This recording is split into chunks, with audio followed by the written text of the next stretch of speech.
I'm Ed Amoroso from Tag Cyber, and I'm here with my longtime friend and colleague, Samir Malhotra, who's the CEO and founder of New Jersey-based TrueFort. Samir, how are you doing?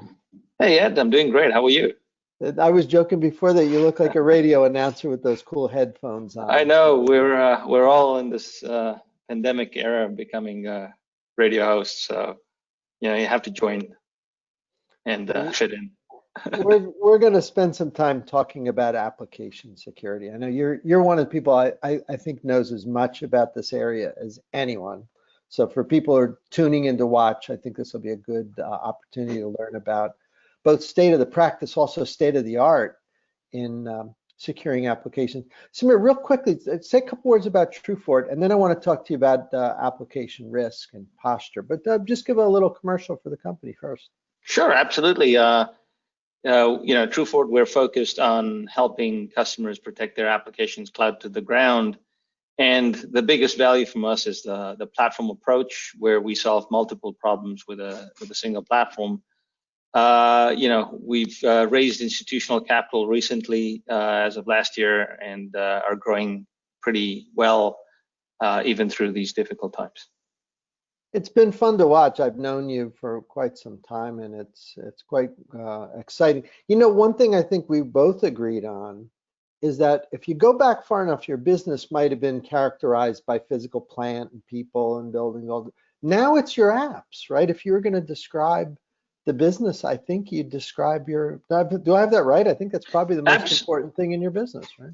Absolutely. I mean, if you really think about it, right? So with the advent of IT and transformation, more and more businesses rely on applications to perform the vital business functions. We've automated, manual processes over and over again, where now our dependence on application and technology to fulfill business processes is greater than ever, and there's no end to it. If you really look at even through this new transformation due to the pandemic, applications are becoming more and more critical to running businesses than human processes. So absolutely true.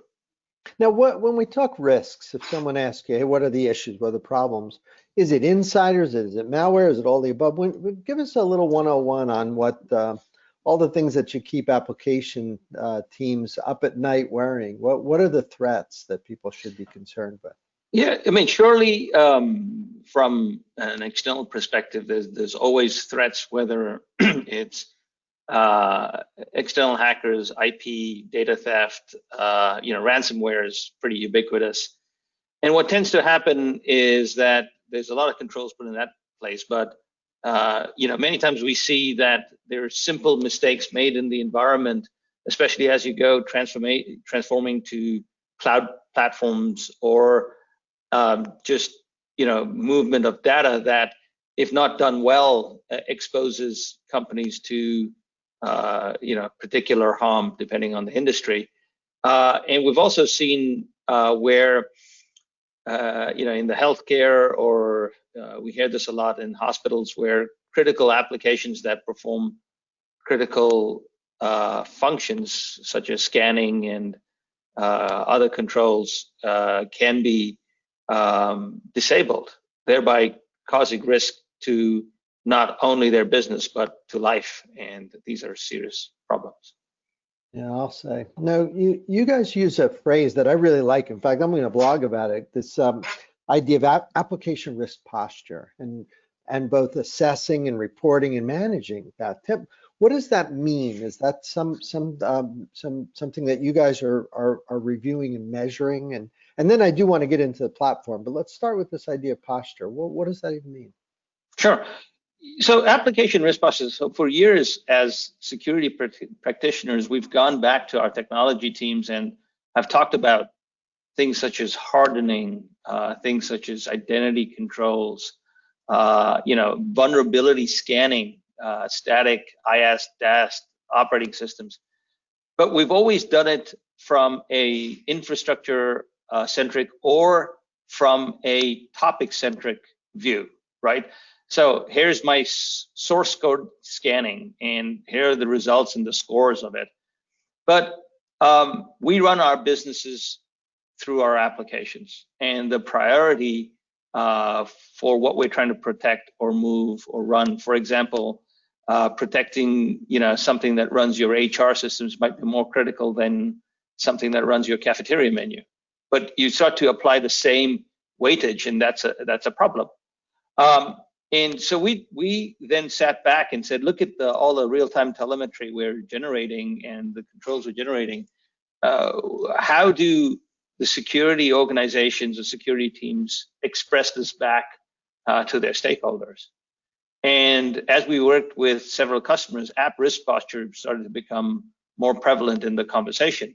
So app risk posture is a way to take all those controls that you need to apply to secure your applications, also looking at various inter-application components. For example, we see many times that you do a vulnerability scan, but what it turns out is that it's not looking for inter-application communication. You find that between your database and your core processes, you're talking over unencrypted channels. That's not surfaced up. That's surfaced up, when your red team comes in and says, hey, I can easily get to your data because you're not using encrypted channels. So application risk posture helps you manage and measure about 400 different artifacts and lets you look at it from a holistic standpoint. And the purpose of this is not to create yet another risk report. It's supposed to help you look at your posture, understand what you can quickly tweak, but it's also a way to show how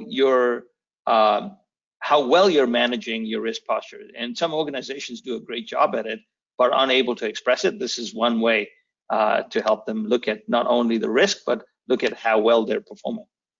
Samir, help people watching know, maybe learn a little bit about the difference between static and dynamic sort of visibility. Because like in the old days, it was just like you said earlier, scanning. But now I think you guys have helped to invent ways to get a more dynamic view to create visibility, so that this posture is just not something like a snapshot or something. But Right. Help me with that. I think you guys do a good job in this.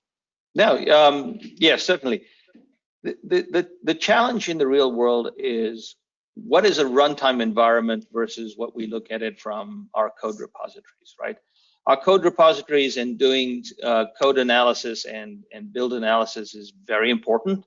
But once they're applied in the runtime environment, what happens?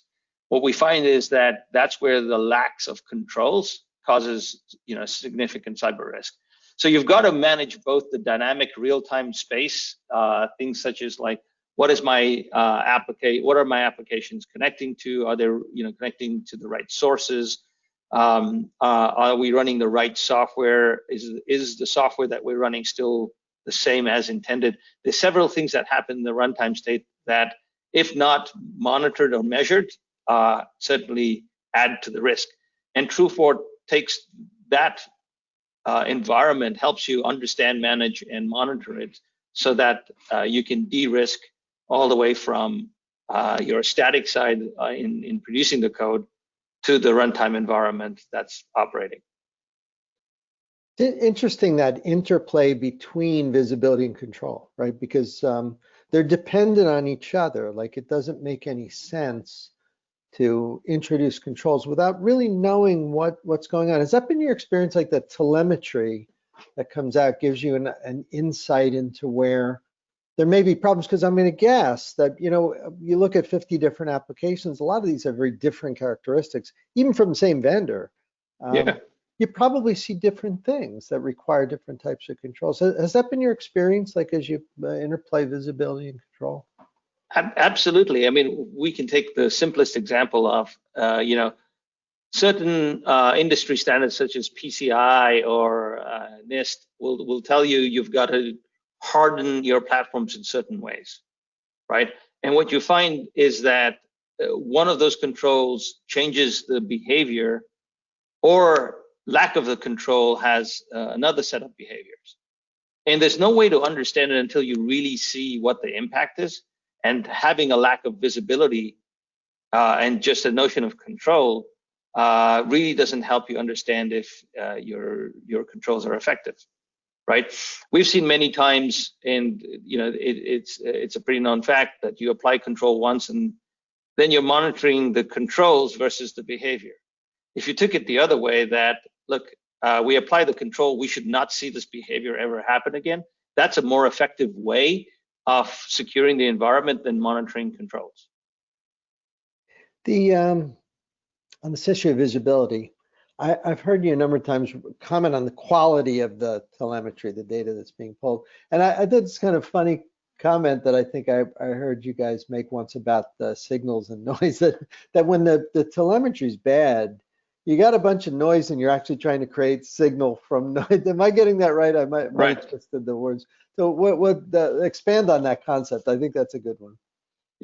For years, right, we've been telling the security organizations, you've got too much noise. And this goes back to the days, even when we were just, think about IT operations, right? The whole thing about IT operations was, drop the noise, develop the signals, you know what to respond to, right? So we took that measuring the wrong things, right?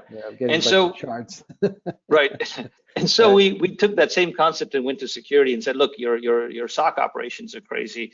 You've got to, isolate the signals and cut out the noise.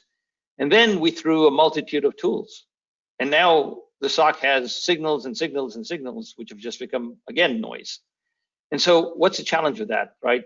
All the security teams are dealing today with integrating a multitude of solutions, right? And their magic brush might be using SOAR tools. Unfortunately, as more and more platform come in to help you solve problems, you're creating lots of signals that are confusing your SOC. Our approach is, try to bring more capabilities through a single platform than try to introduce more signal and noise problems. Now, inevitably, problems do happen, and I'm curious what the role of the platform in response, like when we're dealing with. I get that visibility is all about detecting and making decisions, but when something does go awry, what's been your experience with this application risk approach in the context of application incident response when you've been breached? What have you seen? The biggest important factor for any security operations is their capability to respond, not only identify, but respond and take care of issues. At TrueFort, our singular view was with any anomaly detection or behavioral detection capability or alerting capability, that we provide an equal response capability to the security team so that they can pre-develop or automate their response runbooks up front without having to think of that as a post automation problem. Many tools in the industry come and give you risk analysis or anomaly analysis, and the challenge with all of that is that the security teams are then left with a bag of analysis and reports without the capabilities to actually fix things. With TrueFort, our foundation is that as we develop different capabilities of the controls, we also develop the response and automation so that we can effectively apply the controls at the same time. And the value in that is quick time to market and the capability for the security teams to know that any control that they put in place will be continuously managed. So Samir, tell me a little bit about deployment. Like somebody watching who says, hey, I'd like to maybe try this out. Tell us a little bit about the agents, platforms. How Sure. Does that work? Like what's in it? What's the experience of deploying the platform? Yeah. So we're very proud of the fact that we can pull in telemetry from several different agent technologies. CrowdStrike's we're a premium App Store partner there, and then certainly on the cloud with agentless technologies. And the main thing is our platform operates in your cloud, in your hybrid, on-prem, wherever your applications reside. We've seen many security organizations come back and tell us that all the tools that they see coming in the industry are only focused on the cloud. Yet that's a percentage and a significant future percentage. But my risks all sit in my current applications. They may be legacy, maybe old. And so TrueFort's striving to help with that. So we do have both agent and agentless technologies to help you support the gamut of where you run cloud to the ground. Well, that's refreshing, because you and I both know that what it says on the PowerPoint is often different than what you say, and that not everybody's just completely moved everything to cloud. There's still quite a few applications that require attentiveness, still on the legacy premise. Let's pull out the crystal ball now. I'm curious about what you think is coming. We're filming this in late in November 2020. Still in pandemic here, and business environment still somewhat uncertain. But just in the context of, say, your customers and their use of apps, and sure. You're seeing, like, everybody talks about, like, more phishing, more cloud, more virtual. I get it, we're all on Zoom, but what have you seen? You have a lot of insight. You talk to so many different application security teams. I'm curious what they're all saying. What are they expecting in the coming months? Yeah. So look, the pandemic's definitely changed the landscape, right? We wouldn't have thought we'd be working from home for the greater part of 2020, and the challenges are moving because we're automating due to necessity, because we can't get resources or can't do certain functions remotely, so we're automating that again. So that's a whole transformation side. The next piece we see, obviously, with this work in home, how do I securely provide access to the applications and technologies that run the business to the remote side? How do I protect those apps? There's a lot of work involved in protecting the employee endpoints. Now that's shifting to the app, and sometimes the answer is a digital or a cloud transformation as part of that. How do I lift and shift and make that securely? So I think in the next couple of years, that whole transformation and business process automation is going to accelerate. As we talk to security professionals, we see their investment buckets in those sides. More particularly, we've seen cloud growth, but as people talk about the cloud, the thing that they talk about is, I'm shifting my apps to the cloud. No one's telling you I'm shifting my infrastructure. And as part of that, application protection is a very important aspect to get in front of. You could almost argue that the acceleration is perhaps the only good thing about this pandemic. The fact that the wind was blowing in that direction anyway. So it's not like any of the things that you or I or your customers have seen is a surprise, but I think it just came sooner, came a little more quickly. That's been my observation. That right. Not a surprise. Not as the end of the movie isn't any different. It just ran faster. So yeah, and fortunately or unfortunately for the security space that we're all in, the pole in the tents just got longer, right? Yeah. And what we're seeing is that the capabilities now from providers like us have to become more and more inclusive, because this whole challenge of protecting the space that's accelerating requires solutions that can help you get around those challenges faster. Samir, for people who are interested in learning more, is the TrueFort website, is that the best place for them to visit? Absolutely. TrueFort.com. My personal connection is there. Send me a LinkedIn, or any of my team would be happy to get connected and take you. So definitely www.truefort.com. And it's a beautiful website. I love the look and feel of your site. I think it just has a nice design to it. So you've got a nice sensibility there. Well, listen, on behalf of everybody watching, and certainly my team at Tag Cyber, Samir, thanks for spending some time. I always like catching up with you. You and I always catch up every few months, and I always learn something new when we get together. So thank you. Thanks, Ed. It was a pleasure talking to you. You bet. And for the rest of you watching, we'll see you next time.